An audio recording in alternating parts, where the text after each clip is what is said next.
Selamat malam, perkenalkan saya Jibril Lopiga Ginting, NIM 21010117130130125. Yang terhormat Bapak dosen kami, Bapak Ferry Hermawan ST, MT, PSD, dan yang terhormat adalah teman-teman sekalian yang menyaksikan presentasi ini. Hari ini saya akan mempresentasikan ringkasan laporan akhir studi Value Engineering through Delta Facility Project. Pendahuluan, analisis value engineering atau VE mengidentifikasi area biaya tinggi dari sebuah proyek selama tahap desain awal. Studi VE kemudian menentukan desain alternatif yang lebih murah yang masih dapat dimasukkan ke dalam gambar desain dan spesifikasi fase berikutnya tanpa menimbulkan biaya besar untuk desain ulang atau penundaan proyek besar. Proposal VE ini didukung dengan analisis teknis dan ekonomi. Tujuan studi terdapat 4 di sini. Yang pertama adalah merekomendasikan penyelarasan yang terbaik, menentukan kelayakan teknis dari rencana yang diusulkan, memberikan kriteria yang relevan untuk operasi, dan yang terakhir adalah memberikan kriteria yang relevan untuk desain dan konstruksi. Latar belakang proyek. Proyek ini berfokus pada alternatif kanal periferal sebagai solusi untuk menintas Delta Sacramento dan Sungai San Joaquin, di mana digunakan untuk mengirimkan air Sungai Sacramento langsung ke Delta Selatan. Deskripsi proyek. Proyek TDF memprioritaskan pengeringan Sungai Sacramento dengan kecepatan 4.000 blok per detik dan mengalirkan air ke Sungai South Fork Mokelumne dekat Beaver Slope. Proyek ini merupakan bagian dari opsi peningkatan kualitas air Calvert Road 2000. Nama proyek, True Delta Facility, tempat Sacramento, California, tanggal Juni 2007, pemilik proyek Departemen Sumber Daya Air, konsultan Value Engineering, Strategic Value Solution Inc., Ketua Tim Value Engineering John L. Robinson. Komponen pekerjaan, yang pertama adalah fasilitas intake, lalu ada struktur outlet, kanal, sipon, jembatan, fasilitas turnout, pembesaran rawa, dan yang terakhir adalah delta.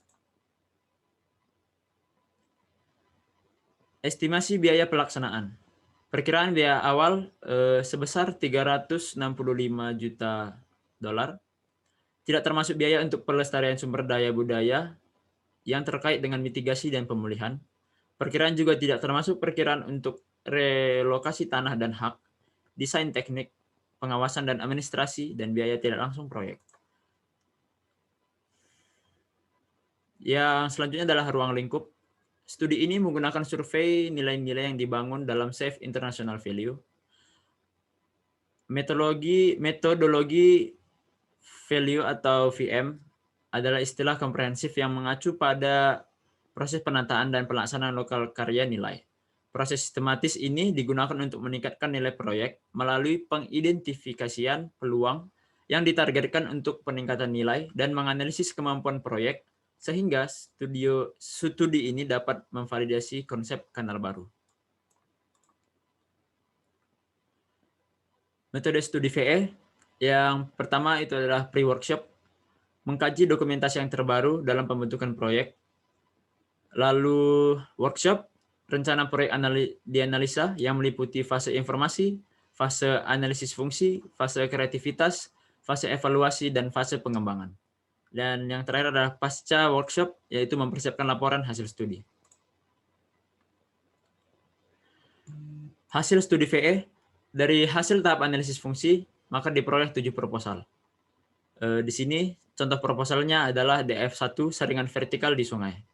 Dengan konsep asli, meliputi beberapa saringan VEE atau saringan vertikal dengan profil bar sebesar 4.000 CFS dan dilokasikan di sekitar saluran intake.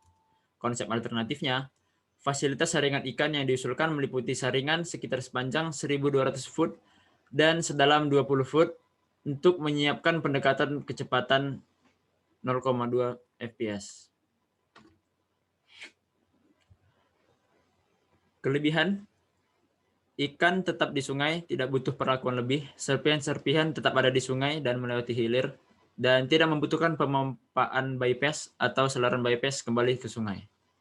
Kekurangan, pembangunan infrastruktur membutuhkan biaya lebih, membutuhkan cover dam yang lebih besar untuk konstruksi, dan kemungkinan lebih banyak pemeliharaan. Kesimpulan, pembangunan kanal baru membutuhkan biaya yang sangat mahal. Merekomendasikan jaringan berbentuk V dalam kanal, perlunya evaluasi lebih lanjut pada pengalihan lebih banyak air pada delta cross channel, dan yang terakhir adalah merekomendasikan apabila dibentuk saluran baru, maka perlu disediakan penghalang ikan. Sekian presentasi dari saya. Mohon maaf jika ada salah kata. Terima kasih.